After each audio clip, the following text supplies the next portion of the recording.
Hi, welcome back to Securing Digital Democracy. So in the past few lectures, we've gotten to look at some electronic voting machines, DREs, and OpScan systems. But most of the systems we've looked at, our focus has been machines that have been used in the United States. In this lecture, I want to step back and broaden our focus and try to look at some of the voting machines and voting machine experiences that other countries have had. Comparatively, looking at the differences between those machines and the ones in the US can potentially teach us a lot about the potentials and pitfalls of electronic voting. E-voting has been used or trialed in a large number of countries. To name just a few, we have Australia, Belgium, Brazil, Canada, Estonia, Finland, France, Germany, India, Ireland, Israel, Italy, Kazakhstan, the Netherlands, Norway, the Philippines, Romania, Switzerland, and the United Kingdom. There are many more than I could list today, but for this lecture, I want to start by taking a slightly more detailed look at a few of these that I think are particularly revealing. So first, I want to talk a bit about the Netherlands, because we've already mentioned just a bit. The Netherlands, up until a few years ago, used these machines nationwide, the NEDAP DREs. And the NEDAP machines were the push-button style of DREs, basically the analog to lever machines. The interesting thing that happened in the Netherlands was after these were introduced, a group of citizens formed who were adamantly against these machines and decided to perform their own investigations to figure out what kinds of security problems they might have. And this was a group organized around Rob Honkrijp, who was a self-educated Dutch hacker who we've seen before and we'll see again later in this video. Rob's group showed that these machines had some pretty terrible security problems. With just a minute of access, they could open up the machine and replace its ROMs and change its programming to make it cheat or to make it play chess. They also showed that there were problems where, with ballot secrecy, that someone with a radio receiver could find out how you voted. Because of these problems and the campaign of these activists, the Netherlands backed away from DREs and went back to the system they used before with paper ballots and old-fashioned ballot boxes counted by hand by the citizens. Germany also briefly used NEDAP machines. But there was another kind of campaign against the use of DRE voting in Germany. This one took a different course, though. Instead of trying to make the case to the citizens and to the legislators that the security was bad, a group fought a case in the courts that eventually made it all the way up to the Federal Constitutional Court of Germany. In a landmark ruling, the Constitutional Court decided that the German Constitution gave citizens a right to understand why their votes were being counted with integrity without any kind of specialized knowledge. Because the computer voting machines could only be understood by a programmer because they didn't have any kind of transparency that would allow voters to verify with their own senses, for instance, that their votes were being counted accurately. The court held in effect that paperless DREs were illegal under German law. So Germany no longer uses DRE voting and by and large has gone back to paper ballots. The next country I want to talk about is Brazil, which is a deeply fascinating case. So Brazil nationwide uses paperless DRE electronic voting machines that look like this. Brazil's DREs run on hardware that was created by Diebold, but they've gone through a series of iterations, and today they're running replacement software on the original hardware. The new software is based on Linux and written by programmers working directly for the Brazilian election authorities. Since these are paperless DREs, they're of course subject to some pretty serious security issues. Anyone who can tamper with that software could silently change votes. Yet the Brazilian election authorities refused until very recently to allow anyone independent to do security analysis of that software. And this is despite widespread recognition by Brazilian researchers and academics that this kind of paperless voting system is dangerous. In 2012, one of my colleagues, Diego Arana, who's from the University of Brasilia, took part in one of the first public tests that the Brazilian election authorities held. He led a team of investigators who took part in a competition-style evaluation. They had extremely limited access to the machines and the source code, just a couple of days to look at it, and they would lose points in the competition for having to look at the code or have other kinds of access. But despite these limitations, they found some extremely disturbing problems.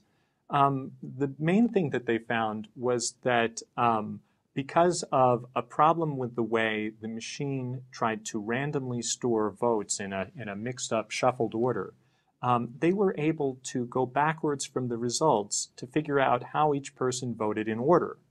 And coupled with just observing who walks up to the voting machine, the order in which people cast votes, this information can be used to reveal everybody's secret ballot. Diego's team also believes that with publicly available information, they might be able to reveal this information about how people voted in past elections as well, which is especially scary in Brazil, since during the decades of military rule, people became extremely sensitive to coercion and problems like that. So the secret ballot is prized very highly there.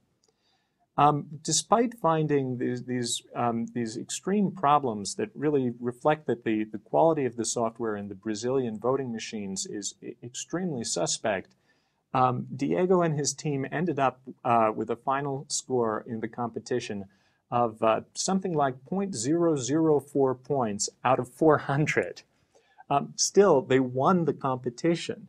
But this just shows how the deck was essentially stacked against them with the rules that the Brazilian election authorities set. Brazil needs much more of this kind of transparent auditing of their systems in order to realize what the true scope of the security problems might be.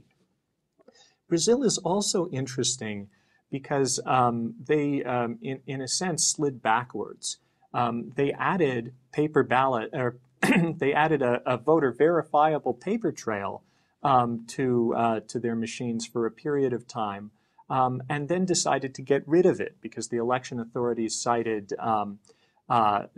problems with the logistics and with reliability, and especially they claimed that there just wasn't any evidence of fraud.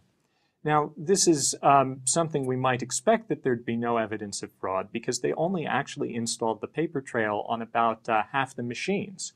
And if there was software in the machines programmed to cheat, it would just know whether there was a paper trail add-on attached or not, and not cheat in the cases where there was one.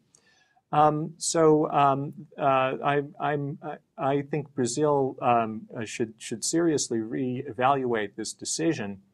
Unfortunately, the Brazilian courts have ruled that adding a paper trail is unconstitutional in Brazil because it would violate voters' privacy. Now, it's certainly possible to construct a paper trail add-on for a voting machine like this that provides very poor ballot secrecy, say one that just records each vote after the next on a continuous cash register tape. But that's not at all necessary. It's also possible to make a paper trail add-on that separates each vote. They're shuffled inside a ballot box, and that kind of protection would provide strong ballot secrecy. Moving on, I'd like to talk about South Africa for a few minutes. South Africa wasn't on the list of countries I mentioned that have adopted electronic voting, but they still used computers in the counting process for one very important election, which was the 1994 election that was won by Nelson Mandela. the first post-apartheid election. According to someone who was involved in the election process in '94, that's Peter Harris, the author of this book that's on our list of resources. And Peter Harris took part in that election as essentially the chief election monitor and observer. And according to Peter Harris, during the process of tabulating the votes, where they took computers and entered in the votes that were coming in from each polling place across the country, where people were voting with paper ballots and then telephoning in the totals.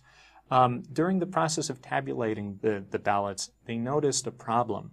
Someone had hacked in to their computer network and changed the counting process to multiply the votes that were being added to some of the opposition parties. Now, this is incredibly scary because it was quite clearly an attempt to disrupt this election process in a very, very fragile time in the country's history. It probably wouldn't have been enough to change the results, but it could have ruined the election and required them to vote again, potentially resulting in rioting and deep suspicion of the whole process. Luckily, the monitors caught that something had changed when they noticed sudden jumps in the number of votes for each of these parties. And they found a way to undo the damage and back away from it by having people manually retotal the votes. This had the effect of delaying the results for multiple days and caused widespread suspicion. But the election officials decided not to explain the nature of the problem to the people because they were afraid that it would undermine confidence in the election. And I wonder how many places, how many times has there been fraud by computer that election officials have decided not to talk about publicly because they were worried about just this same thing, undermining public confidence. I think that's part of the reason why more problems like this aren't widely reported. So South Africa was able to recover because they still had the paper ballots. They could just total things by hand. This wouldn't have been possible with DRE voting. The last case I want to talk about is India, which is one of the most fascinating examples of electronic voting. India, in their last nationwide election, counted more than 400 million votes. And almost all of those votes were cast on machines like this, which in India are called EVMs, for electronic voting machines. India uses more than 1.4 million of these machines nationwide. They're manufactured by a pair of government-owned companies indigenously programmed in India, and they're designed for a very, very different set of constraints than voting machines used, say, in the US or Europe. We're going to spend the rest of this lecture focusing on the Indian case, both because it's so interesting and because I got to take part in the first independent security evaluation of these machines. And I'll tell you what we found and what happened then in a moment.